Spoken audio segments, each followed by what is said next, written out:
The morning sun cast long shadows across the military training base as Sarah Martinez stepped off the bus with 23 other new recruits.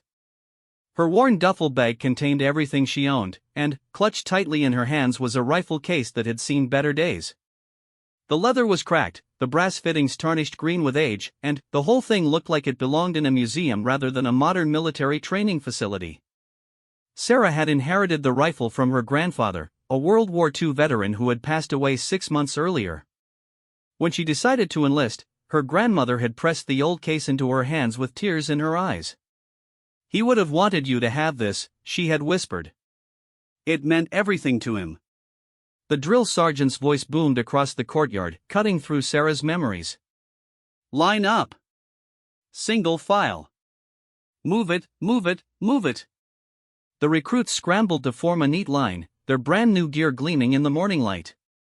Sarah's old rifle case stood out like a sore thumb among the modern equipment. "What's your name, recruit?" Drill Sergeant Thompson barked when he reached Sarah in the inspection line. "Sarah Martinez, sir." His eyes dropped to the battered case. "And, what do we have here? Did you rob an antique shop on your way to my base?" A few recruits snickered. Sarah's face burned red, but she kept her eyes forward. "It was my grandfather's rifle, sir. He served in World War II. "Well, isn't that touching?" Thompson said with a smirk. "We'll see how much good Grandpa's old pea-shooter does you here. This isn't 1944, Martinez. Welcome to modern warfare." As the weeks passed, Sarah's rifle became a constant source of mockery. During equipment inspections, other recruits would point and whisper. "Look at Martinez with her antique," they would say. "Probably doesn't even work." The comments stung, but Sarah kept the rifle close, cleaning it every night with the same care her grandfather had taught her during his final months. The training was brutal. Physical conditioning, combat drills, weapons training, and endless hours of instruction filled every day. Sarah pushed herself harder than anyone else, determined to prove that she belonged there despite her unusual equipment. She excelled in hand-to-hand combat, aced her written exams, and could run 5 miles without breaking a sweat. But, when it came to marksmanship training, she was forced to use the standard-issue rifles like everyone else, while her grandfather's weapon remained locked away. 3 weeks into training, Sarah's bunkmate, Jessica, approached her during a brief break between drills. "Why do you keep that old thing?" Jessica asked, nodding toward the rifle case tucked under Sarah's bed. "It just makes you a target for the others." Sarah sat on her bunk and ran her fingers along the case's worn surface. "My grandfather carried this rifle through some of the worst fighting of World War II. He survived the invasion of Normandy, the Battle of the Bulge, and the final push into Germany. When he came home, he couldn't talk about what he'd seen, but he would spend hours cleaning this rifle. It was the only thing that seemed to calm him." She opened the case carefully, revealing the weapon inside. Despite its age, the rifle was immaculate.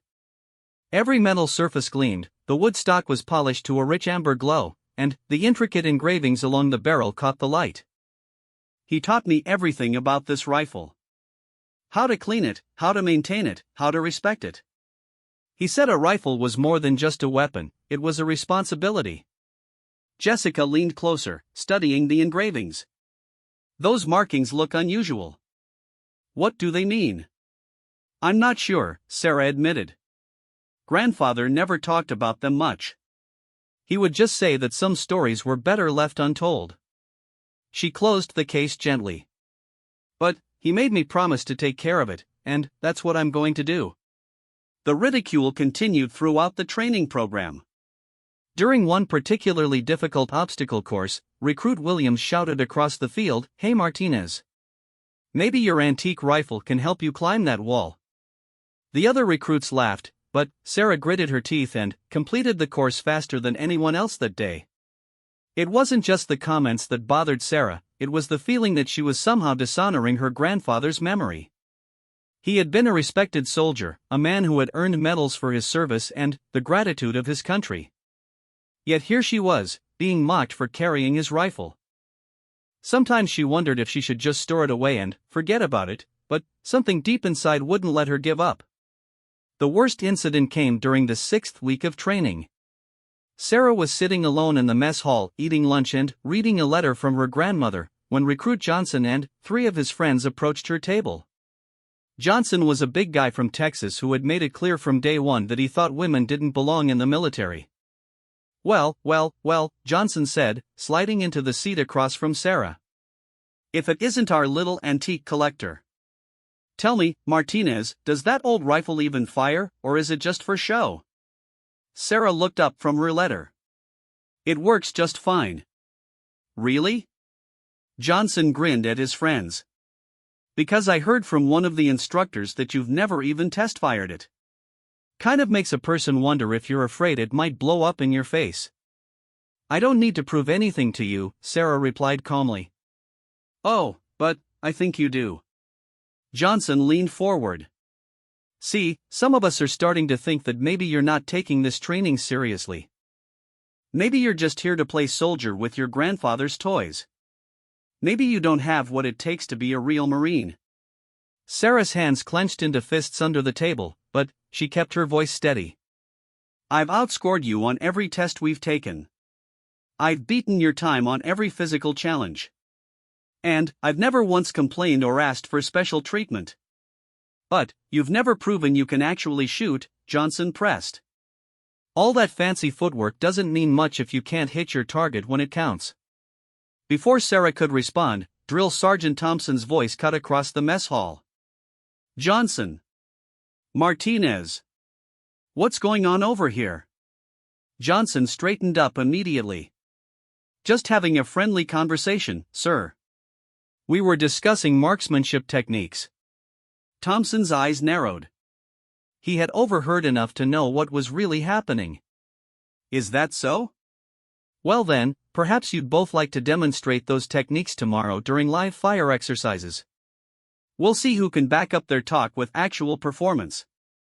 As Thompson walked away, Johnson smirked at Sarah.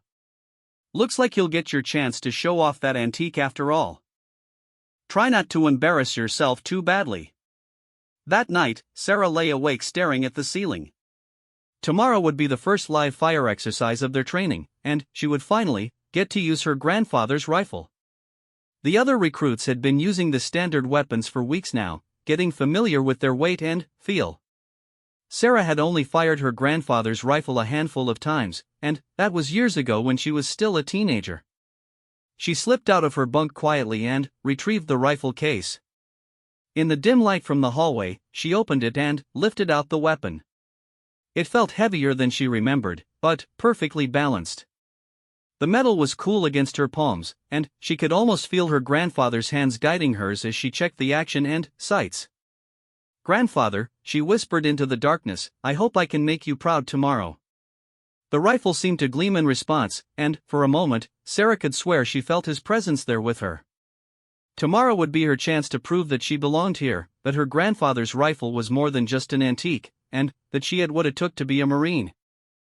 But, as she carefully placed the weapon back in its case, she had no idea that tomorrow would change everything, not just for her, but for everyone who had doubted her. The morning of the live fire exercise dawned gray and overcast, with a chill wind blowing across the range. Sarah woke before reveille, her stomach churning with nervous energy. She had dreamed of her grandfather again, standing beside her on some distant battlefield, his weathered hands steady on his rifle as he took aim at an unseen enemy. In the dream, he had looked at her with pride and said, Remember, Sarah, a rifle is only as good as the person holding it. But, in the right hands, it can change the world. As the recruits assembled on the firing range, Sarah noticed several instructors she didn't recognize standing off to one side.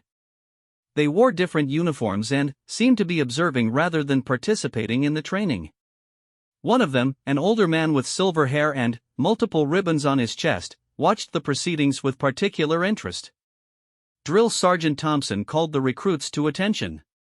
Today you'll be firing at targets at 300, 500, and 700 yards. Each recruit will fire 10 rounds at each distance. Your scores will be recorded and will count toward your final marksmanship qualification. Any questions? Sarah raised her hand. Sir, permission to use my personal rifle? Thompson glanced toward the group of visiting instructors, and Sarah saw the silver-haired man nod slightly. "Permission granted, Martinez. Let's see what that antique can do." As Sarah walked to the firing line with her grandfather's rifle, she heard the familiar whispers and chuckles from the other recruits. Johnson made a comment about needing a museum guide to explain how the rifle worked, and several others laughed. But Sarah blocked out the noise and focused on the task ahead. The first round of firing was at 300 yards. Sarah settled into her shooting position, feeling the familiar weight of her grandfather's rifle against her shoulder. She had practiced this position countless times with an empty weapon, but now, with live ammunition and real targets, everything felt different. She took a deep breath, let it out slowly, and squeezed the trigger. The rifle spoke with a deep, authoritative crack that seemed different from the sharper reports of the modern weapons. Sarah worked the bolt smoothly, ejecting the spent case and chambering a fresh round. 9 more times she repeated the process, each shot feeling more natural than the last. When the targets were checked, Sarah had scored 9 hits out of 10 at 300 yards, not perfect, but respectable for someone using an unfamiliar weapon. Johnson, using his standard-issue rifle, had managed 7 hits. A few of the other recruits looked surprised, but most dismissed it as beginner's luck. The 500-yard line presented a much greater challenge. At this distance, the targets appeared as small black circles against the white backing, barely visible to the naked eye.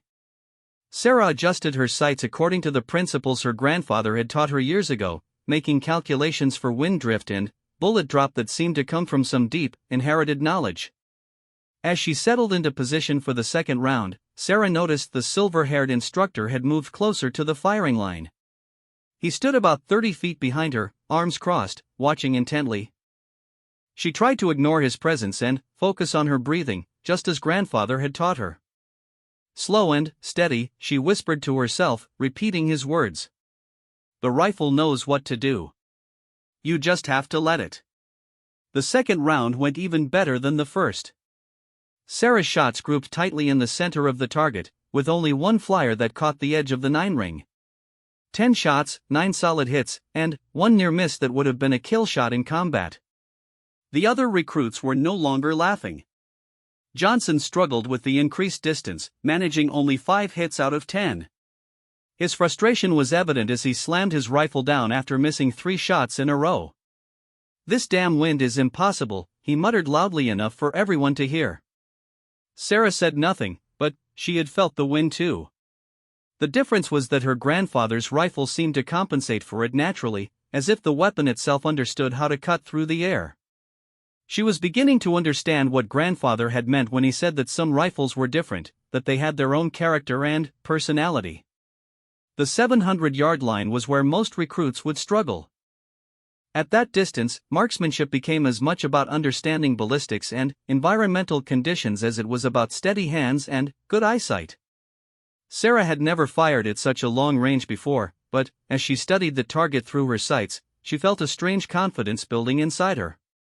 The visiting instructors had all gathered behind the firing line now, watching the proceedings with obvious interest. Sarah could hear them speaking in low voices, but she couldn't make out their words. Whatever they were discussing, it seemed to center around her and her grandfather's rifle. "Last round, Martinez," Drill Sergeant Thompson called out. "Make it count." Sarah chambered her first round for the 700-yard target and settled into her shooting position. The rifle felt like an extension of her body now, perfectly balanced and familiar. She took her time with each shot, reading the wind, adjusting for the extreme range, and letting her grandfather's training guide her movements. The first shot felt perfect the moment she squeezed the trigger. The rifle's recoil was smooth and controlled, and Sarah somehow knew, even before the target was marked, that she had hit the center. The second shot felt equally good, as did the third and fourth. By the time she fired her 10th and final round, a crowd had gathered behind the firing line. Word had spread that something unusual was happening, and instructors and advanced trainees from other ranges had come to watch. Sarah was vaguely aware of the attention, but she was in a zone now, completely focused on the harmony between herself, the rifle, and the distant target.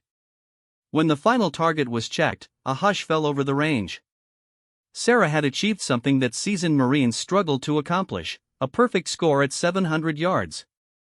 10 shots, 10 hits, with 8 of them clustered in the X-ring at the center of the target. It was a performance that would have been impressive with a modern precision rifle and scope. With a 70-year-old weapon using iron sights, it was almost impossible. Johnson stared at the target results in disbelief. He had managed only 3 hits at 700 yards, and 2 of those were barely on the paper. The other recruits stood in stunned silence, suddenly seeing Sarah and her antique rifle in a completely different light. "Well, I'll be damned," Drill Sergeant Thompson muttered, loud enough for everyone to hear. "Martinez, that's some of the finest shooting I've seen in 15 years of training recruits." But it was the silver-haired instructor who drew everyone's attention when he stepped forward. His face had gone pale, and his eyes were fixed not on Sarah, but on her rifle. He approached slowly, like a man seeing a ghost. "Excuse me, recruit," he said quietly. "May I examine your rifle?" Sarah looked to Thompson, who nodded. She carefully handed the weapon to the instructor, noting how his hands trembled slightly as he took it. He turned the rifle over, studying every detail, paying particular attention to the engravings on the barrel and receiver. "Dear God," he whispered. Then, louder, "Where did you get this rifle?" "It belonged to my grandfather, sir. He served in World War II." The instructor's eyes met hers with an intensity that made her uncomfortable. "What was your grandfather's name?" "Technical Sergeant Miguel Martinez, sir. He fought with the 3rd Infantry Division." A collective intake of breath came from the other instructors. The silver-haired man seemed to age 10 years in an instant. "Miguel Martinez," he repeated slowly. "The Angel of Iron Gate." Sarah frowned. "Sir? I don't understand." The instructor turned to address the crowd that had gathered. "Ladies and gentlemen, this recruit has just achieved a perfect score at 700 yards using one of the most famous rifles in Marine Corps history. This is the weapon carried by Technical Sergeant Miguel Martinez during the Battle of Iron Gate in 1944. He handed the rifle back to Sarah with something approaching reverence. "Your grandfather, young lady, was a legend. During the Italian campaign, his unit was pinned down in a mountain pass called Iron Gate. German snipers had them trapped for 3 days. Your grandfather, with this rifle, eliminated 17 enemy positions at ranges exceeding 800 yards, breaking the siege and allowing his battalion to advance." The instructor paused, his voice thick with emotion. "He was awarded the Distinguished Service Cross for his actions that day. But, more than that, he saved the lives of over 200 American soldiers. The rifle he used became known throughout the division as the Iron Gate rifle." Sarah felt her knees go weak. Her grandfather had never told her any of this. She had known he was a war hero, but the details had always been vague, lost in his reluctance to discuss his service years. "There's more," the instructor continued. "After the war, your grandfather was offered positions as a marksmanship instructor, even opportunities to compete in the Olympics. He turned them all down. He took his rifle and went home to New Mexico, and, as far as anyone knew, neither he nor the rifle were ever seen again." Johnson, still holding his own rifle, stepped forward hesitantly. "Sir, how do you know all this?" The silver-haired man straightened his shoulders. "Because I'm Master Gunnery Sergeant William Hayes, and I've spent the last 30 years studying the finest marksmen in Marine Corps history. Your grandfather's story, Martinez, is required reading at the Scout Sniper School. We have photographs of him and his rifle in our Hall of Honor." He gestured toward Sarah's weapon. "That rifle was custom-built by the Army's finest gunsmiths in 1943. The barrel was hand-selected and precisely rifled. The trigger was adjusted to exactly 2 pounds. The stock was carved from a single piece of English walnut and fitted specifically to your grandfather's measurements. It was, quite literally, a one-of-a-kind weapon built for one of the finest marksmen of his generation." The range had gone completely silent except for the wind whistling through the mountains. Sarah looked down at the rifle in her hands, seeing it now with completely new eyes. This wasn't just her grandfather's old weapon, it was a piece of history, a tool that had changed the course of battles and saved hundreds of lives. "But, sir," she said quietly, "why didn't grandfather ever tell me about this? Why did he let people think it was just an old rifle?" Master Gunnery Sergeant Hayes smiled sadly. "Because your grandfather understood something that many people don't. True heroes don't need to announce their heroism. He came home from the war and lived a quiet life, but he kept that rifle in perfect condition because he understood its significance. And now, it seems, he's passed both the rifle and the skill to use it on to you." Johnson stepped forward, his face red with embarrassment. "Sir, I owe Martinez an apology." "We all do. We had no idea." Hayes held up a hand. "The rifle's history is impressive, but what we witnessed here today had nothing to do with the weapon's past. That was all skill, training, and natural ability. The rifle doesn't shoot itself, recruit. It takes a marksman to make it sing, and Martinez just proved she's inherited more than just her grandfather's rifle."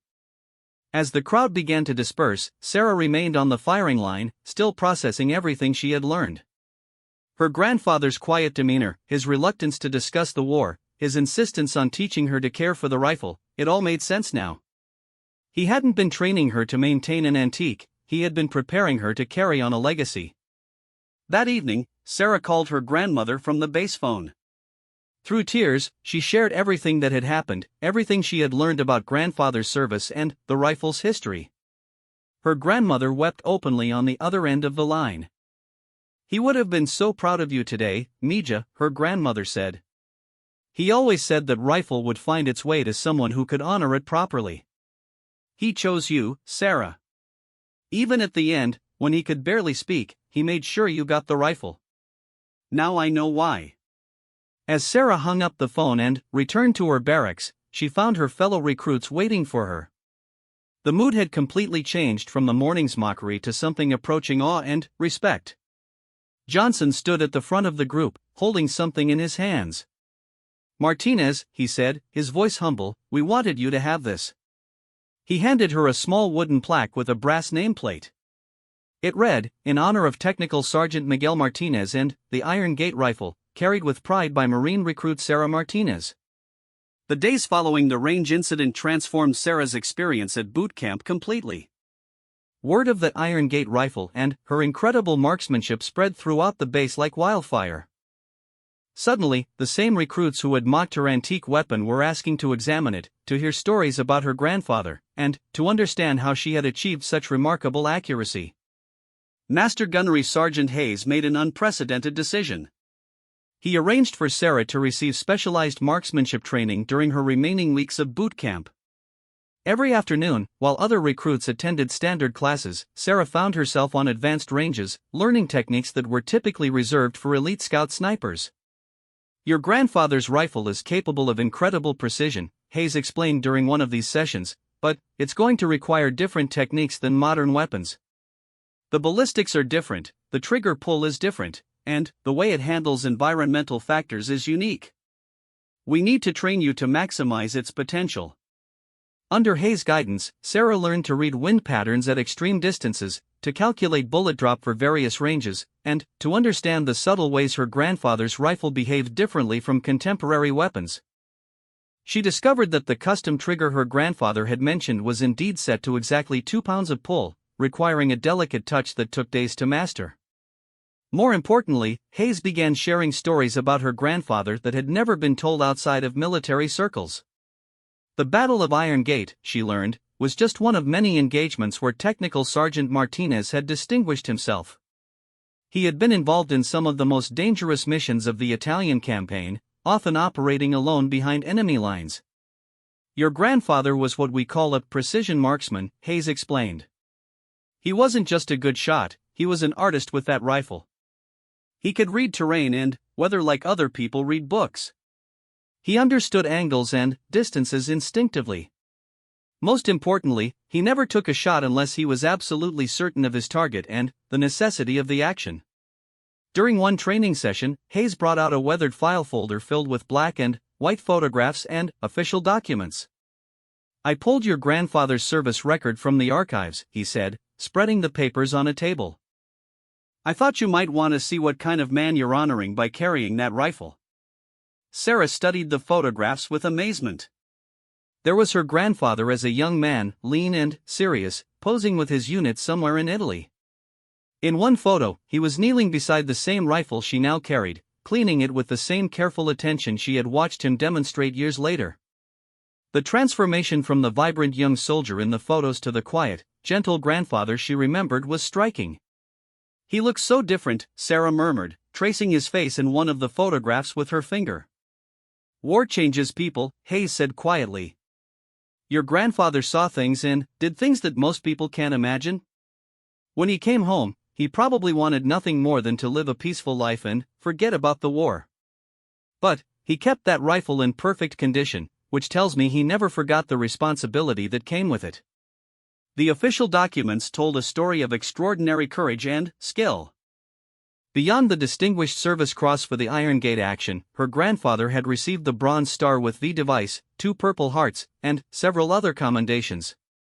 The citation for his Distinguished Service Cross provided details that took Sarah's breath away. Technical Sergeant Martinez, observing enemy sniper positions that had pinned down his battalion for 72 hours, voluntarily moved to an exposed position with only his rifle and 40 rounds of ammunition. Over the course of 6 hours, he systematically eliminated 17 confirmed enemy positions at ranges from 400 to 850 yards, allowing his battalion to advance and complete their mission. His actions undoubtedly saved the lives of numerous American soldiers and demonstrated extraordinary courage under fire. 850 yards, Sarah whispered. With iron sights and World War II ammunition. Hayes nodded grimly. With that exact rifle you're holding. And, according to the after-action reports, he didn't waste a single shot. 17 targets, 17 hits. In combat conditions, under enemy fire, at ranges that would challenge modern snipers with the best equipment available. As Sarah's specialized training continued, she began to understand the true potential of her grandfather's rifle. The weapon had been crafted by masters of their trade, designed to specifications that pushed the limits of 1940s technology. The barrel's rifling was precisely cut to maximize the ballistic performance of .30-06 ammunition. The stock was shaped not just for appearance, but to provide the most stable shooting platform possible. Hayes introduced her to long-range shooting techniques that seemed almost magical in their precision. He taught her to read mirage patterns through her sights to judge wind conditions. He showed her how to use the rifle's unique characteristics to compensate for factors that would affect other weapons differently. This rifle has what we call a fast twist barrel, he explained during one session. It spins the bullet faster than standard rifles of its era, which gives it more stability over long distances. Your grandfather's gunsmiths knew what they were doing when they built this weapon. Word of Sarah's training reached the highest levels of the base command. One afternoon, she was summoned to report to the commanding general's office, still unsure why she had been called. She arrived in her best dress uniform, carrying her grandfather's rifle in its worn case. General Patricia Morrison was a veteran of 3 combat deployments and one of the most respected officers in the Marine Corps. She examined Sarah with keen intelligence before speaking. Recruit Martinez, I've been following your progress with great interest. Master Gunnery Sergeant Hayes tells me you've demonstrated exceptional ability with your grandfather's rifle. Yes, ma'am. Master Gunnery Sergeant Hayes has been an excellent instructor. The general smiled slightly. Sergeant Hayes is being modest about his own role in your training. What I'm interested in, recruit, is your plans after you complete boot camp. Sarah had given this considerable thought over the past few weeks. Ma'am, I was hoping to request assignment to a combat unit where I could put my marksmanship skills to good use. That's exactly what I hoped to hear. General Morrison opened a file on her desk. I'm prepared to offer you an opportunity that very few recruits receive. Upon completion of boot camp, you would be assigned directly to Scout Sniper School at Quantico. If you successfully complete that training, you would be eligible for assignment to some of our most elite units. Sarah felt her heart racing. Scout Sniper School was the pinnacle of Marine marksmanship training, typically open only to experienced Marines who had already proven themselves in combat or specialized roles. "Ma'am, I'm honored by the opportunity, but I have to ask, is this because of my grandfather's rifle, or because of my ability?" General Morrison's expression became serious. "That's an excellent question, recruit, and it shows the kind of thinking we want in our snipers. The truth is, it's both. Your rifle is a remarkable piece of history that deserves to be wielded by someone capable of honoring its legacy. But, more importantly, you've demonstrated natural ability that can't be taught. Hayes tells me your progress in just 3 weeks has been extraordinary."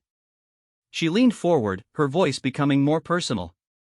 "Your grandfather was offered similar opportunities after the war, but he chose to go home and live a civilian life.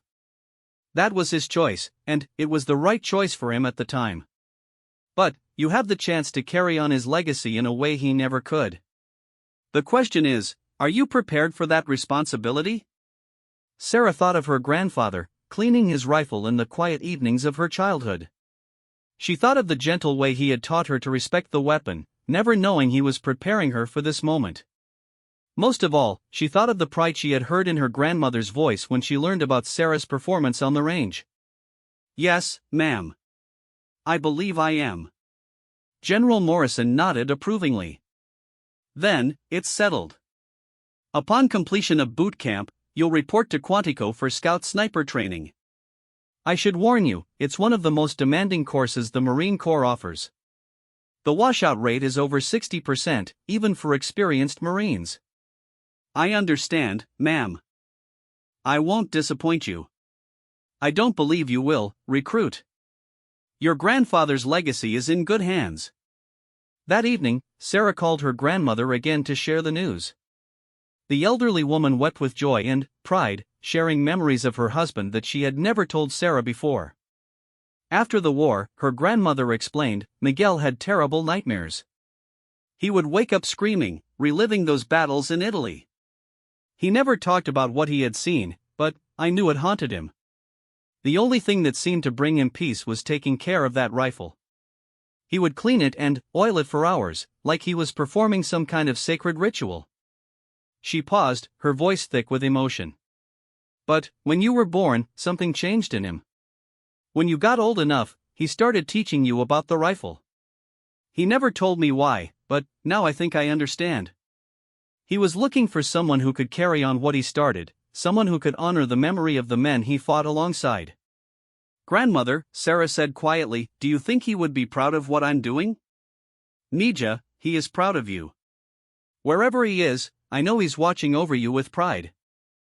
You're not just carrying his rifle, you're carrying his spirit, his dedication, and his love for this country." As Sarah hung up the phone and prepared for another demanding day of training, she felt the weight of responsibility settling on her shoulders. She was no longer just Sarah Martinez, a young woman trying to prove herself in the Marines. She was the inheritor of a legacy that stretched back to the battlefields of World War II, the keeper of a rifle that had changed history, and the next chapter in a story of courage and sacrifice that had begun before she was born. The final weeks of boot camp passed in a blur of intensive training and preparation. Sarah's fellow recruits, once skeptical of her antique rifle, now treated her with a respect that bordered on awe. Johnson, who had been her harshest critic, became one of her strongest supporters, often asking her to share techniques that Hayes had taught her. "I learned something important these past few weeks," Johnson told her one evening as they cleaned their weapons. "It's not about having the newest or most expensive equipment.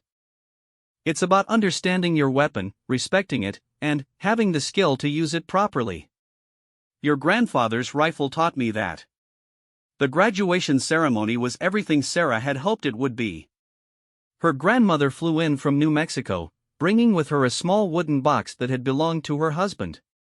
Inside, Sarah found her grandfather's original dog tags, a faded photograph of his unit, and a letter he had written but never sent. The letter was addressed simply to "whoever carries my rifle." In his careful handwriting, her grandfather had written words that brought tears to Sarah's eyes. "If you are reading this, it means my rifle has found its way to someone worthy of carrying it. This weapon has been my constant companion through the darkest days of my life, and it has never failed me when I needed it most. I pray that it will serve you with the same faithfulness it showed me." Remember that a rifle is more than steel and wood, it is a tool of justice, a guardian of freedom, and a symbol of the oath we take to defend those who cannot defend themselves. Use it wisely, use it well, and never forget the price that was paid for the freedom we defend. 6 months later, Sarah stood on the firing range at Marine Corps Base Quantico, her grandfather's rifle steady in her hands as she prepared for the final test of Scout Sniper School. The past 24 weeks had been the most challenging of her life, pushing her physical and mental capabilities beyond anything she had thought possible. Scout Sniper School had lived up to its fearsome reputation. Of the 42 Marines who had started the course with Sarah, only 16 remained. The training had encompassed everything from advanced marksmanship and ballistics to fieldcraft, stalking, observation techniques, and precision shooting under extreme stress. Sarah had excelled in every phase, but this final test would determine whether she truly belonged among the Marine Corps' elite snipers. The challenge before her was unlike anything she had faced before. The target was a human silhouette at 1,000 yards, further than she had ever attempted to shoot. The conditions were deliberately difficult, a gusty crosswind, late afternoon shadows that made range estimation challenging, and the knowledge that her instructors were watching every movement through high-powered spotting scopes. Master Gunnery Sergeant Hayes stood behind her, no longer just her instructor but now her mentor and advocate. Over the months of training, he had shared more stories about her grandfather, painting a picture of a man whose legend had only grown with time among the Marine Corps' marksmanship community. "Your grandfather once made a shot at 1,100 yards during the push toward Rome," Hayes had told her during one training session. Intelligence reports indicated a German officer was coordinating artillery strikes from a church tower. "Your grandfather studied the target for 6 hours, waiting for the wind conditions to be perfect. One shot, one kill, and an entire American column was able to advance safely." Now, as Sarah settled into her shooting position with that same rifle, she felt the weight of that history. The weapon had been modified slightly for modern ammunition, but its essential character remained unchanged. The smooth action, the crisp trigger, the perfect balance, everything was exactly as her grandfather had known it. "Wind is gusting from left to right, 8 to 12 miles per hour, the range officer announced. "You have 10 minutes to prepare, and 3 shots to qualify. 2 hits required for passing score." Sarah began her preparation ritual, checking every detail of her equipment and position. She had learned to read the range conditions like her grandfather had, studying the grass movement, the mirage patterns, and even the behavior of birds in the distance to understand the wind's true character. Through her spotting scope, she examined the target carefully. At 1,000 yards, the human silhouette was barely visible to the naked eye, appearing as little more than a dark spot against the target backing. Through the scope, she could make out its shape, but hitting it would require absolute precision in every aspect of her shooting technique. 5 minutes remaining, the range officer called. Sarah loaded her first round and settled into her final shooting position. She had fired thousands of rounds during her training, but this felt different. This wasn't just about passing a test, it was about proving that she was worthy of carrying her grandfather's rifle into the same elite community he could have joined decades earlier. She controlled her breathing, letting her heart rate settle to its steady rhythm. Through the rifle's iron sights, she aligned the target carefully, making minute adjustments for the wind and distance. The shot felt perfect as she squeezed the trigger, but, at this distance, she wouldn't know the result until the target was checked. "Hit, center mass," came the call from the target pit. "Score, 10. A perfect shot." Sarah allowed herself a moment of satisfaction before chambering her second round. 1 hit was good, but 2 hits would guarantee her qualification. She repeated her preparation process, reading the wind again and noting that it had shifted slightly. The second shot felt even better than the first.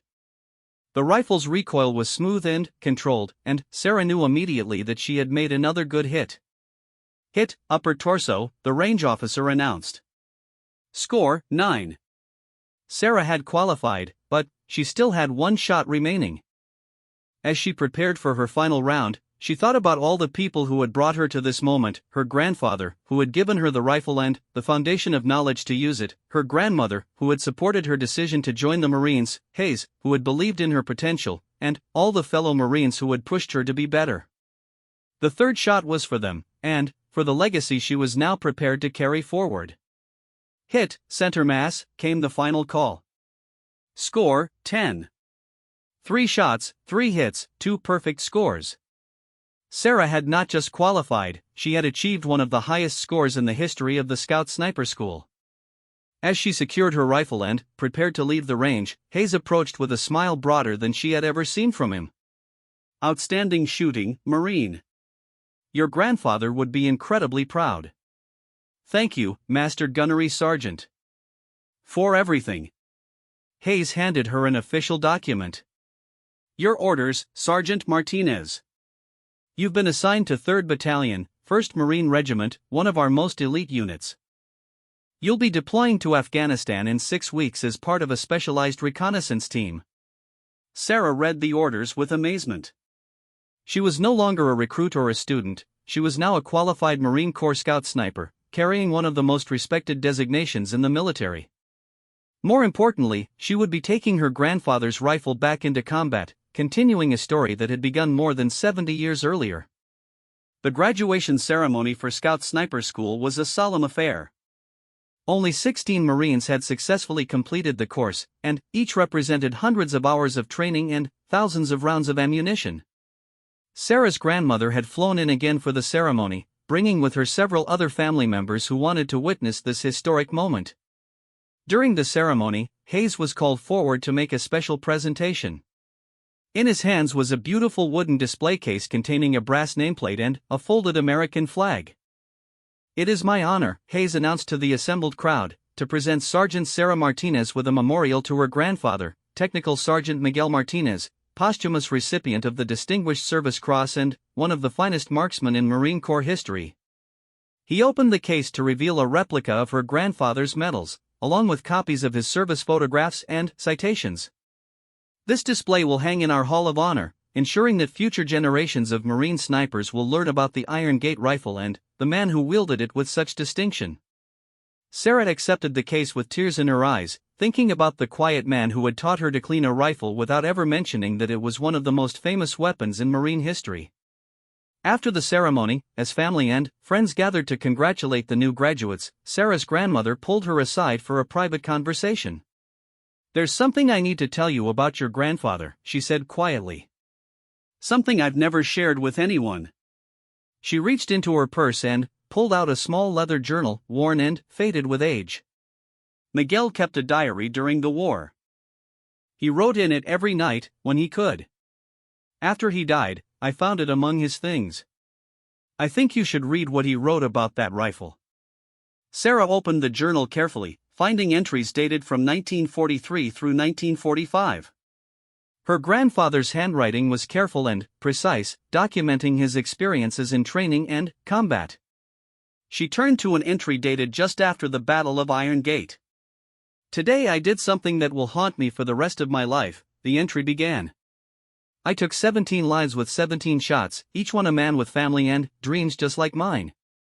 But I also saved the lives of over 200 American soldiers who would have died if those enemy positions hadn't been eliminated. This rifle has become more than a weapon, it's become a responsibility.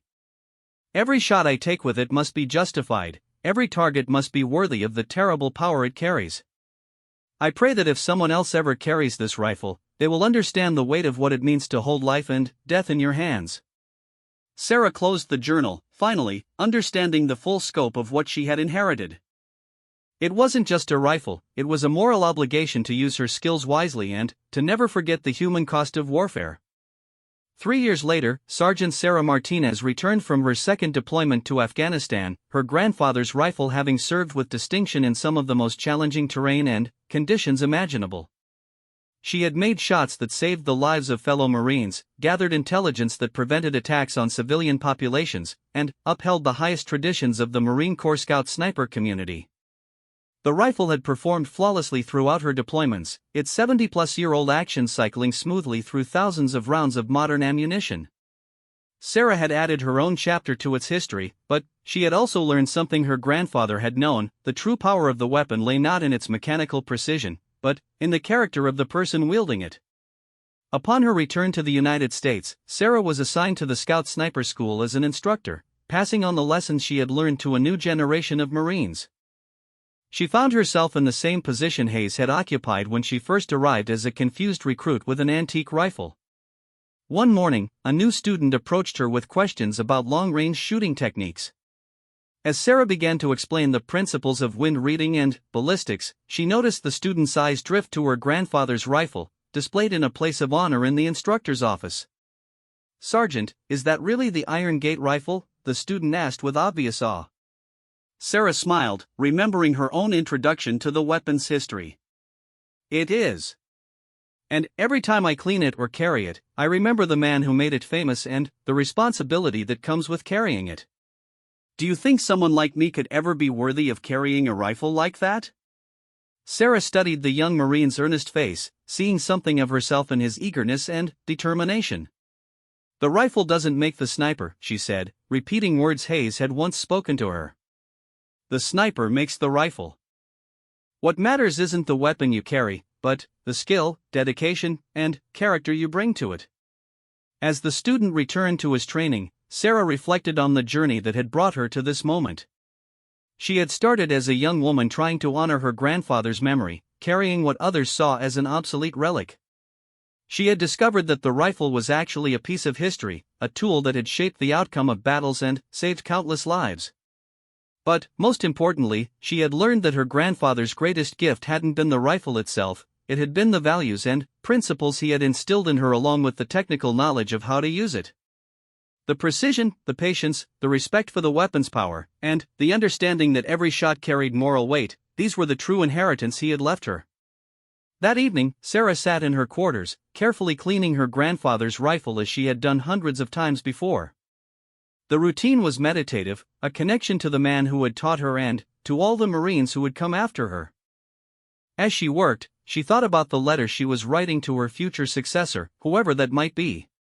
"To whoever carries my rifle next," she began, borrowing her grandfather's words but adding her own experience. "This weapon has served 3 generations of Marines with honor and distinction. It has seen the battlefields of World War II, the mountains of Afghanistan, and everything in between. But remember that its true power comes not from its mechanical precision, but from the training, dedication, and moral character of the person who wields it. Use it well, honor its history, and never forget that with great capability comes great responsibility."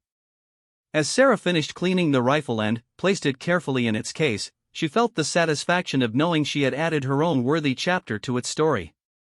Tomorrow would bring new challenges, new students to train, and new opportunities to serve her country.